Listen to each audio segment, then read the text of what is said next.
The little dog lay by the side of the road very still. His fur was matted with dirt and blood. One of his back legs was twisted. He whimpered softly. No one heard him. Cars rushed by, loud and fast. The sun was hot. He was so thirsty. He did not know why he was here. He just knew he was alone and scared.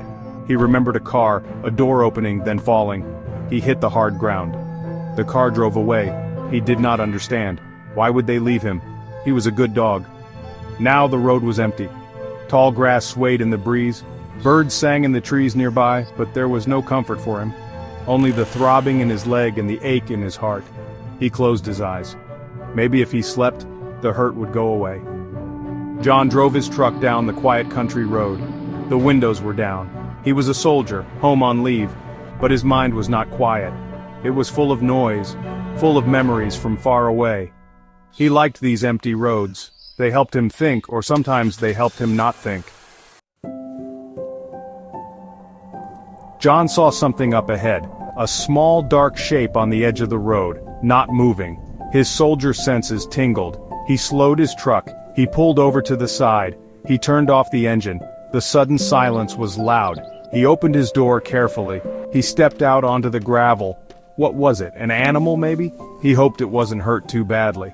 He had seen enough hurt in his life. He didn't want to see more. He walked slowly towards the shape. His boots crunched on the loose stones. As he got closer, he saw it. A dog. A small dog curled up in a ball. It looked terrible. John's heart gave a lurch. He knelt down a few feet away. "Hey there, little guy," he said softly. The dog flinched. It opened its eyes. Fear.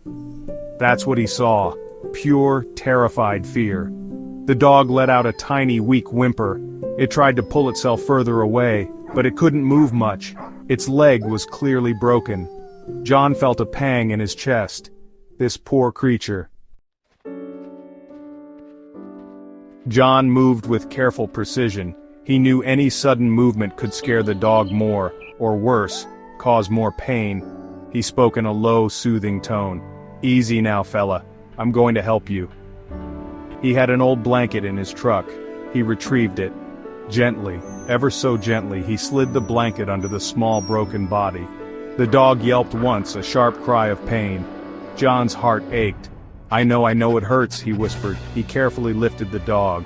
It was so light, too light. He carried him to the truck. The drive to the nearest town felt like an eternity. John kept glancing at the little bundle on the passenger seat. The dog was quiet now. Its breathing was shallow. John drove as fast as he dared. He found a veterinary clinic. The sign said, "Open." A wave of relief washed over him. He rushed inside, the dog still cradled in the blanket. "Please," he said to the woman at the desk. "I found him on the road. He's hurt badly." The vet, a kind-faced woman named Dr. Evans, came out immediately. She took one look. "Bring him back," she said. Dr. Evans examined the dog thoroughly. Chance's recovery was slow, very slow. The first few days were critical. He was weak. He slept most of the time. John visited every single day. He would sit by Chance's cage. He talked to him in a soft voice. He told him stories. He told him he was a good dog, a brave dog. At first Chance didn't respond much, he just lay there, his eyes dull with pain. But John kept coming, he was patient. He knew healing took time, for bodies, and for spirits. Then one afternoon something changed. John was talking to Chance. He reached a finger through the cage bars. Chance lifted his head, just a little. He sniffed John's finger, then he licked it. A tiny, weak lick. John's heart soared. It was a small thing, but it meant everything. Chance loved his new home. It was quiet, it was safe. He had his own bed, it was very soft, he had toys.